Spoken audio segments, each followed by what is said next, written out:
let me ask you, what do you make of, these current concerns raised by Mikhailo? It looks like he is resonating the concerns of some other Nigerians when it comes to unemployment rate and, of course, issues of performance of the Buhari administration.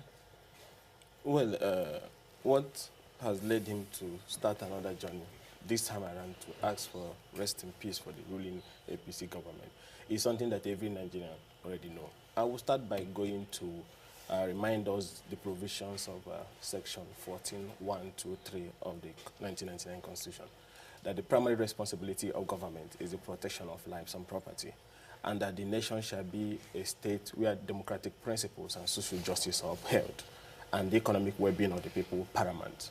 If first of all look at the issue of poverty and the economic crisis, he didn't want to dwell much on it, the Brooklyn Institute report, that Nigeria is the poverty capital of the world. It doesn't used to be like that.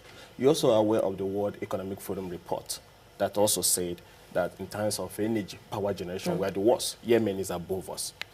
So how are you going to even help people from the poverty level when there's even no power? Now, but the question would be, Ikenga, that they didn't cause the power situation we have in the country. These 3 years, you remember the number they said will be adding every year. Now we'll go over to the issue of job creation. One of the things government promised, there was a billboard during the campaign, I was part of it, 3 billion jobs annually.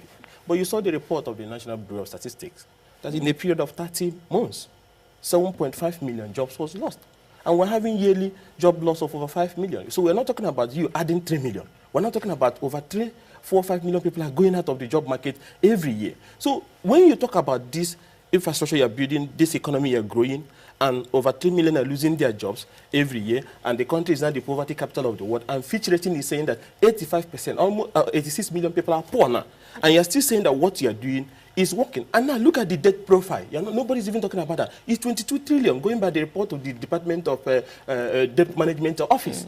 Remember, we came from 12-point-something trillion in a space of almost over a decade. And in a space of 3 years, you have added something that added to 22 trillion. That's what the country is owing. And now this over 22 trillion that we're owing that is also increasing, because you can see there's a new borrowing request before the parliament. What impact has it got to do with the people in the village? He's talking about feeding.